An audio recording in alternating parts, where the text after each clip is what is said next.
Bishop, marami rin po kasing bumabatikos 'no, sa mga religious group na sinasabi na nila na yung laging binabanata na lang si Sara Duterte. Mhm. Si President, Ferdinand Marcos Jr.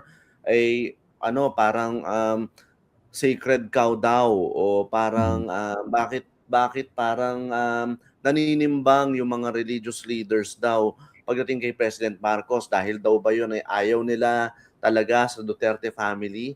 I'm sure, narinig niyo na yung ganiyang batikos at baka nga nabatuhan na kayo ng ganiyang batikos sa mga, previous, movements 'no. How would you Mhm. address that, Bishop?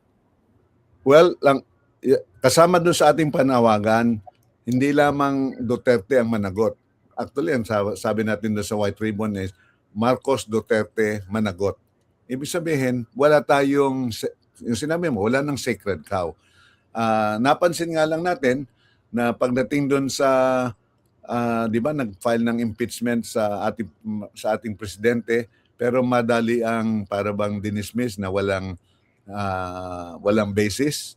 Opo. Ah, so ang siguro nagtatanong tayo bakit na ganung napakamadali ang pagsasabing walang basis.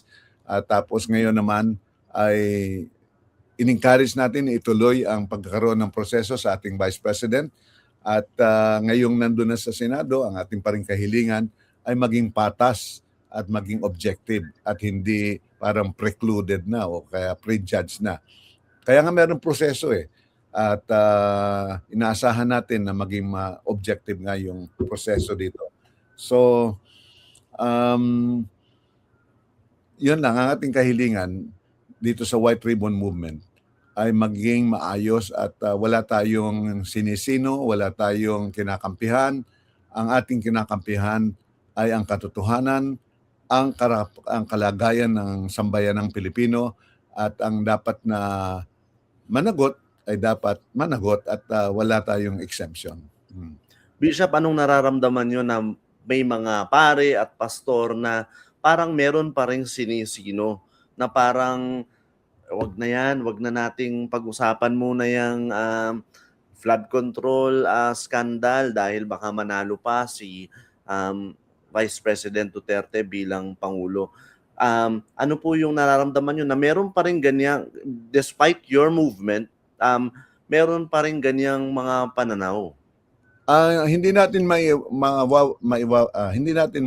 hindi mawawala yung ganung pagkakaiba-iba ng pananaw. Dahil ang nangyari nga ang daming mga Pilipino nagiging abogado at nagiging legal experts ngayon. Lalo't higit Correct, meron correct. tayong social media na everyone can just express whatever they think and whatever they feel. So ang ating panawagan ay suriin natin ng maayos. Ibigay natin yung tunay na pamantayan ng batas. At kaya nga yung picture ng justice is the lady na nakapiring, di ba?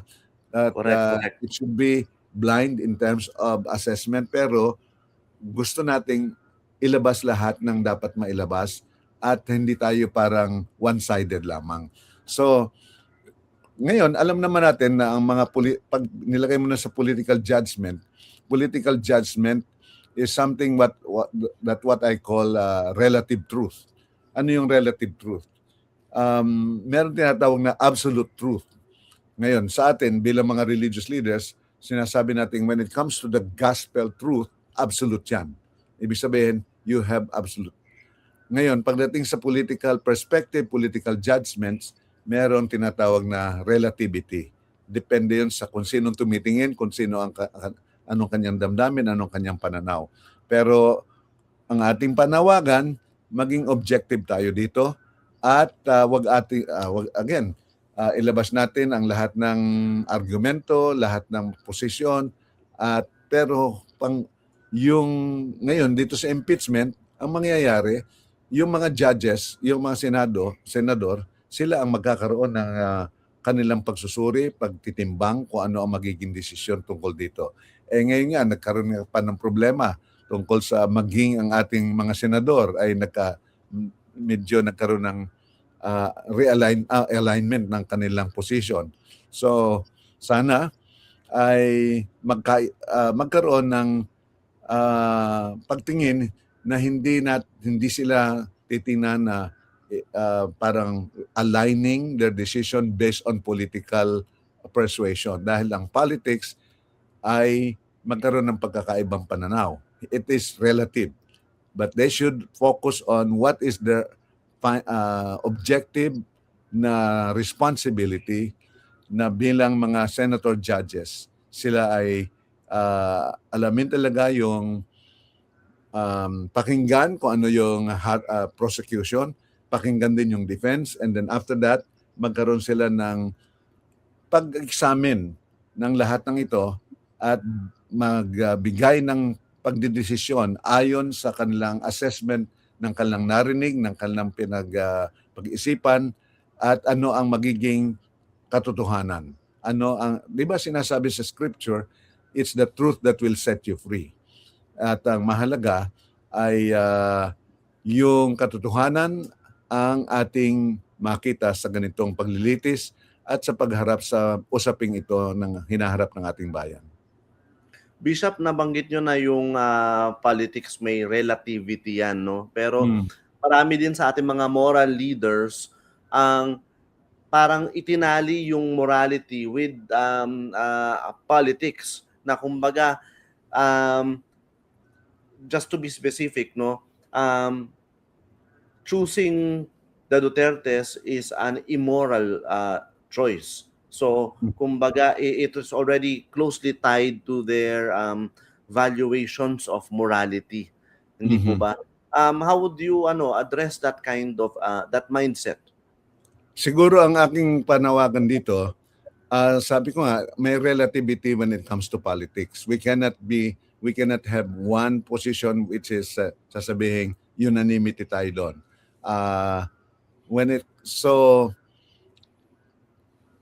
Kung ibibigyan ko ng isang ilustrasyon, maging yung relativity natin, maging yung taste buds natin, di ba? May pagkakaiba yung taste buds natin eh.